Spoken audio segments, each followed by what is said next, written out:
It started not in a sleek glass high-rise, but in a damp garage in Bellevue, Washington. The year was 1994, and the internet was a niche playground for academics, clunky and slow. But one man, sitting in a plush Wall Street office, saw something different: a tidal wave. Jeff Bezos, then a senior vice president at D.E. Shaw and Company, wasn't a desperate inventor. He was a highly successful quantitative analyst. His job was to analyze data and predict trends, and the data he saw was staggering.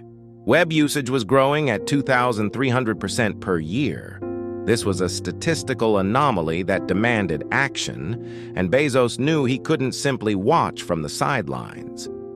He was terrified of the regret minimization framework, an internal calculation he devised. He imagined himself at age 80, looking back on his life. Would he regret not participating in this explosive new frontier called the internet? The answer was immediate and undeniable: yes. He had to try, even if failure was the most likely outcome.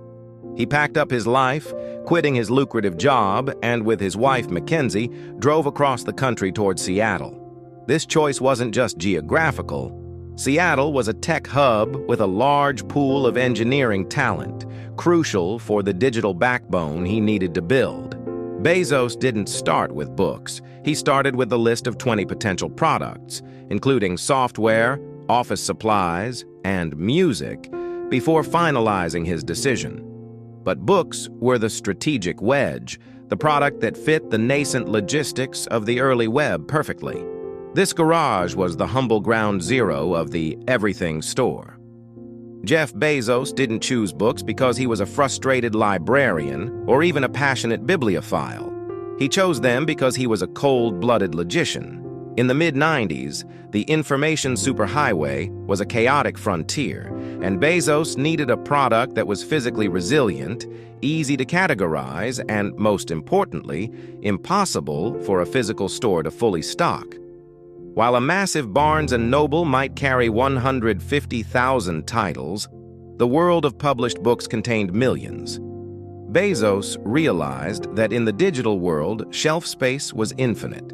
He wasn't just building a bookstore. He was building the world's first long-tail marketplace, where the most obscure 18th century poetry book was just as accessible as the latest legal thriller. This choice was a masterclass in frictionless commerce. Books don't break in the mail, they don't need to be tried on like clothes, and there is no expiration date on a hardcover. By starting with a commodity that customers already trusted, Bezos lowered the psychological barrier to entry for online shopping.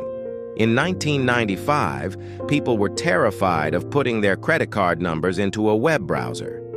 Bezos knew that if he could provide a search and find experience that was superior to driving to a mall, the convenience would eventually outweigh the fear. Every book sold was a tiny experiment in building consumer trust, one cardboard mailer at a time. However, the everything store vision was always lurking behind the covers. Bezos famously told his early employees that Amazon was a customer company, not a book company. Books were merely the Trojan horse. By capturing the data, the addresses, and the credit card details of millions of readers, he was building a massive database of consumer behavior. He was studying how we browse, what we ignore, and how we react to recommendations. This was the birth of the personalization engine. While other retailers were focused on what was on their shelves, Bezos was focused on what was in the customer's mind. The scale of the ambition was hidden in the name itself. Originally, Bezos wanted to call the company Cadabra, as in abracadabra, but his lawyer misheard it as cadaver. Realizing the marketing department might have an uphill battle with a name that sounded like a corpse, Bezos looked to the dictionary. He landed on the Amazon, the largest river in the world by volume. It wasn't just a name. It was a mission statement. He intended to create a flow of commerce so vast, so unstoppable, and so wide that it would eventually swallow every other stream of retail on the planet. By 1999, Jeff Bezos was Time magazine's Person of the Year. Amazon's stock price had soared from its initial IPO price of $18 to over $100. To the outside world, it looked like an unstoppable rocket ship fueled by the euphoria of the dot-com boom. But inside the walls of Amazon's Seattle headquarters, the cracks were beginning to show. The company was hemorrhaging cash, spending millions on massive warehouses and aggressive marketing, all while turning zero profit. Investors didn't mind as long as the numbers went up, but the winds of the global economy were about to shift into a hurricane. When the dot-com bubble finally burst in early 2000, the carnage was absolute. Hundreds of internet startups, companies like Pets.com and Webvan that had raised billions in venture capital, vanished overnight. Amazon's stock price didn't just dip, it cratered, losing over 90% of its value. Critics and prestigious financial analysts began writing the company's obituary. They called it Amazon.toast, mocking Bezos's vision as a house of cards that was finally collapsing under the weight of its own ambition. For the first time, the everything store looked like it might become the nothing store. Bezos's response to the crisis was a brutal masterclass in corporate survival. While other CEOs panicked or pivoted, Bezos doubled down on his long-term philosophy, but with a new, ruthless focus on frugality. He famously told his team that when the stock is up 30%, you aren't 30% smarter. So when the stock is down 30%, you isn't 30% dumber. He slashed costs everywhere. Marketing budgets were gutted. He believed that if the customer experience was good enough, the customers would do the marketing for free. He obsessed over operational excellence, turning every second of a worker's movement and every inch of warehouse space into a data point to be optimized. This was the era when Amazon truly found its day one identity. It wasn't just about growing anymore. It was about building a fortress that could survive a financial apocalypse. Bezos realized that to survive, Amazon had to be more than just a website. It had to be an infrastructure. Every dollar saved on a cardboard box or a light bulb was a dollar that could be used to lower prices for the customer. This obsessive frugality became the DNA of the company. While the rest of the tech world was licking its wounds, Amazon was quietly perfecting the art of the flywheel, a cycle of efficiency that would eventually make them untouchable. Success in the business world is often seen as a series of lucky breaks or a single big idea. But for Jeff Bezos, success was a physics problem. He didn't want a business that relied on constant, exhausting pushes to stay alive. He wanted a self-sustaining machine. During a legendary dinner with his executive team, Bezos sketched a simple circular diagram on a paper napkin. It wasn't a complex blueprint or a mathematical proof. It was a loop, a virtuous cycle that would eventually be known across the corporate world as the Amazon Flywheel. The logic was deceptively simple, yet devastatingly effective. If Amazon could lower prices, they would attract more customers. More customers would naturally attract third-party sellers who wanted access to that massive audience. More sellers meant a wider selection of products, which improved the customer experience. A better experience brought even more customers, allowing Amazon to achieve economies of scale.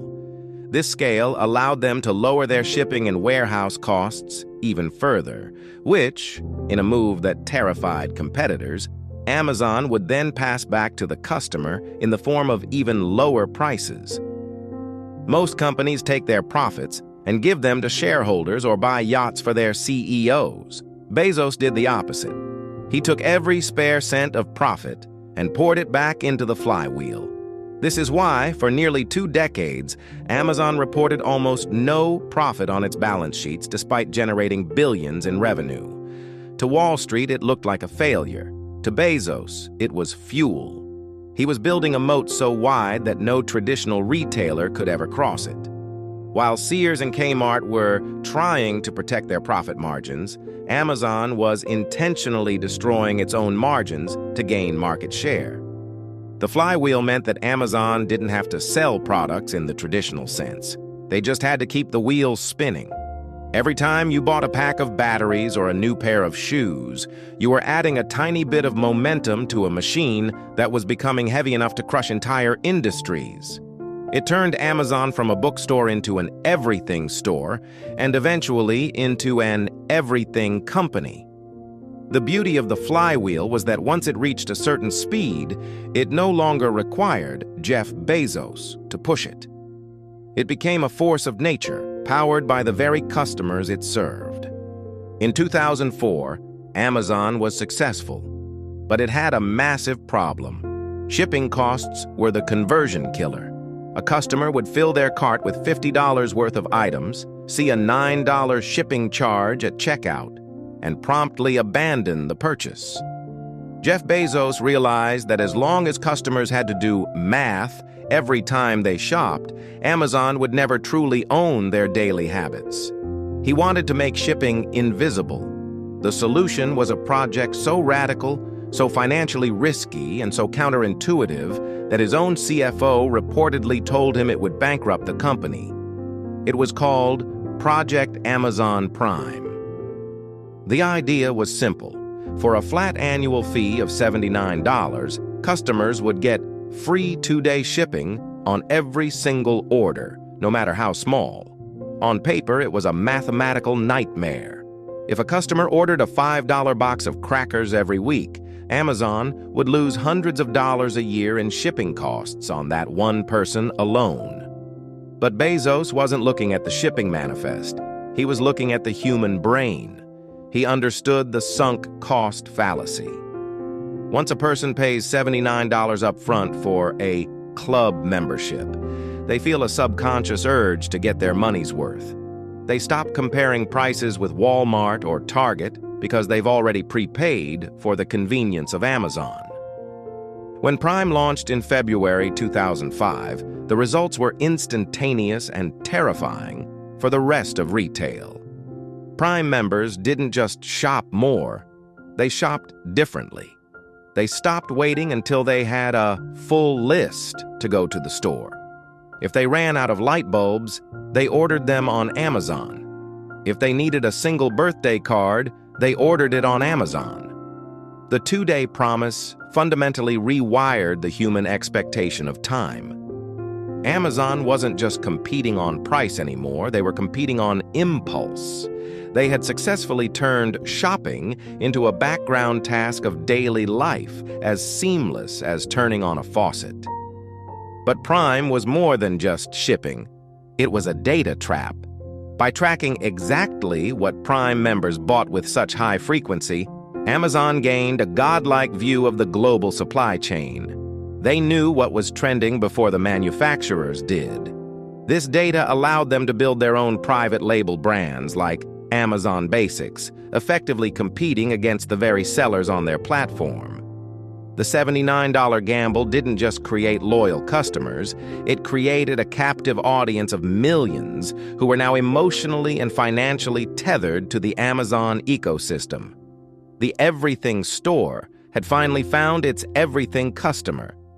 By the mid-2000s, Amazon had a massive, invisible problem. To handle the chaotic surges of Black Friday and Christmas, they had to build a gargantuan computing infrastructure. For most of the year, however, about 90% of that computer power sat idle, gathering dust and costing millions in maintenance. Inside the company, engineers were frustrated by how long it took to build new features because they had to reinvent the wheel every time they needed more storage or processing power. Jeff Bezos, ever the fan of efficiency, issued a radical mandate: turn the company's internal mess into a standardized plug-and-play service. What started as an internal cleanup project became Amazon Web Services, or AWS. In 2006, they began renting out their extra server space to other companies. At first, the tech world was baffled. Why would a company that sells toothpaste and paperbacks try to compete with tech giants like IBM or Microsoft? But Bezos saw something they didn't: the infrastructure of the future. He realized that if Amazon could provide the plumbing for the internet, they wouldn't just be a store on the web, they would be the web. The impact was revolutionary. Before AWS, a startup needed hundreds of thousands of dollars to buy physical servers just to launch an app. With AWS, they could simply rent power for pennies an hour. This lowered the barrier to entry for the entire digital economy. Netflix, Pinterest, and even the CIA eventually moved their data onto Amazon's servers. It was the ultimate flywheel move. The more companies used AWS, the cheaper it became for Amazon to run its own retail site. By the time Google and Microsoft realized what was happening, Amazon had a 7-year head start. Today, AWS is the secret engine of Amazon's wealth. While the retail side often operates on razor-thin margins, AWS is a high-profit powerhouse. In many years, this accidental side business has accounted for over 50% or even 100% of Amazon's total operating income. It provides the war chest that allows Bezos to experiment with drones, buy whole foods, and fund space travel. Amazon is no longer just a store, it is the landlord of the digital age. Every time you stream a movie or scroll through social media, there's a high probability you are paying a tax to the garage-born company from Seattle, whether you know it or not. For years, Amazon relied on partners like UPS and FedEx to deliver its packages. But as the Prime addiction grew, Bezos realized that relying on third parties was a bottleneck. To truly own the customer experience, Amazon had to become its own postal service. This birthed the logistics fortress, a global network of fulfillment centers that are less like warehouses and more like giant living computers. Inside these walls, thousands of orange Kiva robots scuttle across the floors, carrying entire shelves of products to human pickers who barely have to move.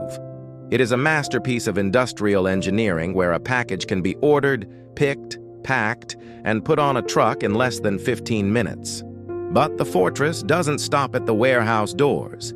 Amazon now operates its own fleet of Prime Air cargo planes, thousands of branded tractor trailers, and an army of blue delivery vans that have become a permanent fixture in every neighborhood in America.